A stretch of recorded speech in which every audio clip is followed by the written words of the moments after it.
Hello Eorzeans, I'm Lakeel Bravestone and welcome back to Remnants of a Realm. In the previous episode, we went back to the South Shroud and looked at Camp Tranquil and Biscarin's Fold. In this episode, we're moving over to Lenosha, but not on the main island. Instead, we're covering a system unique to Lenosha, Skirmish. Skirmish was a system added to Final Fantasy XIV 1.0 with patch 1.23 and was some of the last battle content to be added to the game. The game was on its last legs, and with the sub turned back on, it was important that the players actually had something to do in the coming months, as Dalamud made its final descent. Skirmish was therefore one of the only endgame raid experiences in the game, the only other content being the hard mode primals and Riven Road Hard. Skirmish must not be confused with Final Fantasy XI's system, although it did borrow a lot from XI's concept. Because it was added so late in 1.0's life, Skirmish never saw any additional updates after release.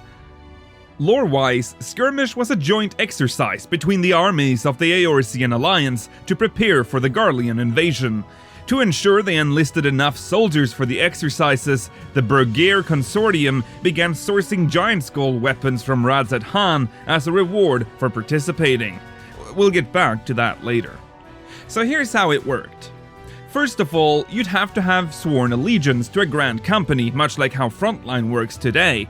You'd also have to be level 45 or higher, and you had to enter with a party of 4 to 8. Solo was not allowed. Talking to Captain Lothalson in the lower decks in Limsa Lominsa, you'd be able to register for the Skirmish, and you'd be ferried off to one of 2 islands with their corresponding battle modes.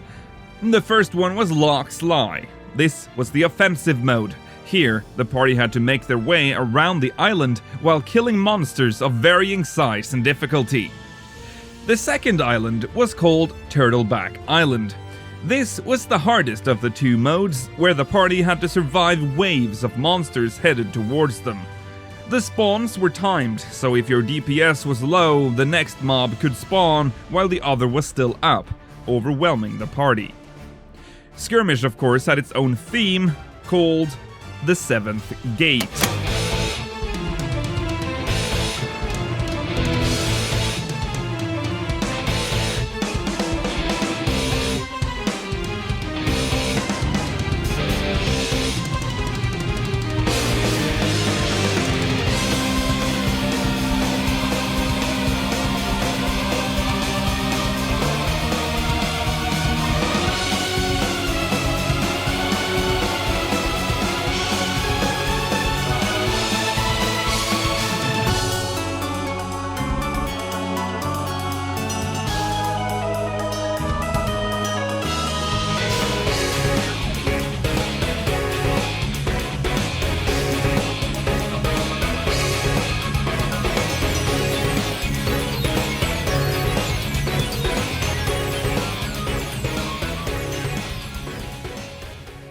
So the big carrot at the end of the stick here was the rewards. The weapons: Giant Skull, Longsword, War Axe, Claws, Trident, Longbow, Cane, and Longstaff all contained 2 desirable features, and we'll cover both of them today. Now let's start with the first, desirable stats. And no, we're not going to look at the stats of these specific weapons, but how the stats worked in 1.0, because it might surprise you. 1.0 was very clearly built with 11 in mind, and as such, stats were all over the place. Unlike 11 though, stats didn't always make sense in the game. Now the big stats were Strength, Vitality, Dexterity, Intelligence, Mind, and Piety, and in addition to these there were also the elemental stats, which we've covered in a previous episode. However, the stats worked differently then than they do now. Strength, Intelligence, and Vitality all acted the same as they do today, but Strength would only increase damage prevented when blocking attacks with a shield. Today, this also counts parrying. Dexterity, in addition to its increased physical attack accuracy and evasion, would increase critical hit rate for physical attacks and resulting damage. Mind, however, was completely different. It would reduce damage taken by magic attacks and increase maximum MP. Mind did not increase the potency of healing magic like it does today. And Piety was also a completely different stat. It would reduce chances of your magic attacks being resisted, as well as increasing your chances of resisting magic attack of others. In 1.0, the game would also constantly reward bonus points. In fact, by the time you'd reached level 50, you'd been rewarded with 213 bonus points, which you were free to place wherever you desired. And because the game allowed you to play the game entirely as a crafter or gatherer, there were even recommendations for what stats to choose for those classes. In 1.0, weapons would have attributes associated with them, and so, for crafters and gatherers, having bonus points in the desired attribute would increase the chance of a successful synthesis. With a system like this, you're probably thinking, oh god, that would be horrible. What if I want to play another class? All my stats would be wrong. And yes, that's correct, but fret not. 1.0 had a reassign button, which allowed you to reassign bonus points to the desired attributes. But of course, it wouldn't be 1.0 without some ludicrous restriction. You could only get back a certain number of points at a time, and once used, the reassign button went on a cooldown. So the attribute points were a bit of a pain in the bum. But the giant skull weapons would also contain something never seen in dungeon drops or quest rewards before this: Materia slots. Materia was added in 1.19 to upgrade weapons and further customize players' attributes. Mutamix Bubbly Pots appears in Central Thanalan, and a shop run by his group called Carriers of the Cauldron pops up with him, teaching Eorzeans about the wonders of materia, matter that can augment gear. This introduced spirit bonding to 14. Simply wearing gear and entering battle, craft, or gather would over time increase the spirit bond level. Once it would hit 100%, the gear could be converted to materia, using a key item located in the key items bag called Materia Assimilator. This key item could only be obtained via the quest Forging the Spirit, which introduced materia to the player. If an item was convertible, it would have a small icon next to the Spirit Bond bar. Certain gear could have a Spirit Bond Plus ability, which would increase the speed of spirit bonding. Restrictions did apply though, and Spirit Bond speed would be reduced if the player did not meet the item's affinity level. 1.0 did not have item levels on gear, so gear would have an optimal level listed. Wearing gear with an optimal level higher than your current level would be considered below the item's affinity level, and thus your spirit bond would slow down. In 1.0 there were only 4 tiers of materia, grade 1 through 4. And melding required another key item, the Materia Melder.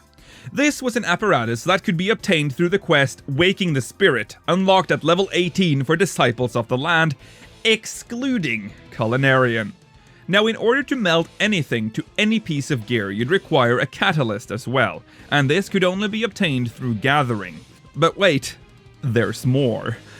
The Forbidden Meld.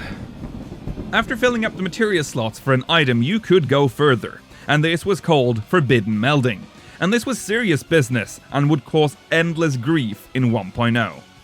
The Forbidden Meld was basically melding materia outside of the materia slots. This would have a significant chance of failure, and if you failed, you would lose the materia, the catalyst, and the item itself. Now let's look back at what kind of materia 1.0 had to offer. 1.0 had 9 different colored materia: green, white, black, red, blue, yellow, cyan, orange, and purple. Now let's start with green. These were HP MP materia. Bloodthirst would increase HP, Mana Thirst would increase MP, Life Thirst would increase both, but only half the stats of Mana and Bloodthirst. The white materia was pure stat materia, so you had your strength, vitality, dexterity, intelligence, mind, and piety materia, but also combined materia, just like life thirst, like Ironman's Will, which had strength and vitality, Swordsman's Will, strength and dexterity, Watchman's Vigil, vitality and dexterity, Loreman's Wit, intelligence and mind, Wiseman's Vision, intelligence and piety, and Vestryman's Wit, mind and piety. Red materia was the attack, accuracy, and critical power materia. Included here were Heaven's Eye, Heaven's Fist, Savage Might, and Savage Aim, but also Sanguinary Might, which combined critical attack power with increased HP, and Even Flow, which increased TP restoration and accuracy. Blue materia was not crafting materia in 1.0, it was magic materia. And as you've probably realized by now, if I was to read out every single materia, we'd be here all day. So from now on, I'll just list them. Yellow was parry, evasion, and defense materia. Purple was enmity materia, which only had 2 tiny ones. Black materia was elemental attack and resistance materia. Orange was negative status resistance materia, which would later return in Realm Reborn as PvP materia before being removed again. Cyan materia was the crafting and gathering materia. With the launch of A Realm Reborn, Skirmish did not return, and the stat system was overhauled. Initially, A Realm Reborn did have bonus points, but it had nowhere near the amount of points and didn't really affect your overall stats that much. Mysteriously, there was no option to reassign the points without buying the Keeper's Hymn from your Grand Company for thousands of seals, much to the dismay of players switching between Scholar and Summoner. This was later removed entirely. Materia was also completely reworked, no longer requiring the key items of yore, and being available for all crafters, including Culinarian. Forbidden melding's dangers are also gone, so you only lose your materia and catalyst in a failed meld. Thank the 12. When the players surviving the calamity returned to Eorzea, the 1.0 materia was changed to cracked materia. And with that, we've reached the end of this episode of Remnants of a Realm. Thank you so much for watching. I hope you enjoyed. Leave a like if you did, and subscribe for more Final Fantasy XIV content. I'll be back in the next episode of Remnants of a Realm. Let me know in the comments what you think about the Skirmish system, materia, and stats. Until next time, may you ever walk in the light of the crystal.